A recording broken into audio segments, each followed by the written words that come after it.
కళ్ళ ఎదురుగుండా జరుగుతున్న విషయాలని కల్పిత భ్రమలతో ఎలా మాట్లాడాలో బాబు గారికి తెలిసినంతగా మరి ఎవరికి తెలియదు. చట్టాన్ని ఉల్లంఘిస్తే ఎవరిని సహించేది లేదు. నిన్న మొన్న చట్టాన్ని ఉల్లంఘించడానికి అద్భుతం చేశారా? ఏపీలో తాజా పరిణామాలకు సంబంధించి నేషనల్ మీడియా కోసం రాజకీయాలను అసలు నేరమయం చేసిందే వైసీపీ.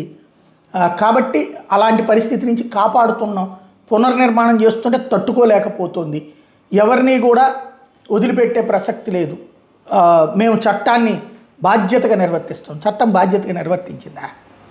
అంబటిని కొట్టినప్పుడు బాధ్యతగా నిర్వర్తించిందా? నేను మళ్ళీ మొదటి నుంచి చెప్తున్నాను, అంబటి రాంబాబు దూషణ ఖచ్చితంగా తప్పు, లంబాష తప్పు.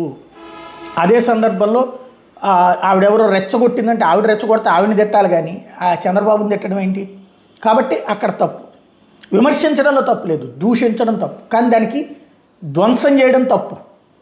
ఇదివరకు పట్టాభి విషయంలో జరిగింది అదే, లేదా గన్నవరంలో జరిగింది అదే. దానికి దీనికి ఉన్నటువంటి తేడా ఏమీ లేదు. అప్పుడు తన్నినటువంటి వాళ్ళు వైసీపీ వాళ్ళు, తన్నించుకున్నది తెలుగుదేశం.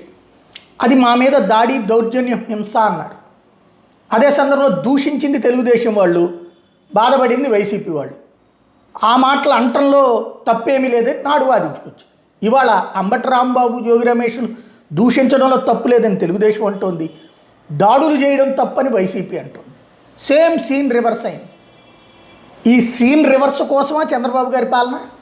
చంద్రబాబు గారు చెప్పినటువంటిది లా అండ్ ఆర్డర్ కంట్రోల్, అధికార పక్షానికి బానిసలాగా ఉండేటటువంటి పరిస్థితి చేశారు అప్పుడు పోలీసులు. ఇప్పుడు మరి చేసింది ఏంటి? అంతకంటే కట్టప్పల కంటే ఘోరంగా తయారైపోయింది వ్యవస్థ. ఇప్పుడు ట్వీట్లు చేసి పేపర్ టీవీల కోసం మాత్రమే మాట్లాడేటటువంటి వ్యవహారం నడుస్తుంది.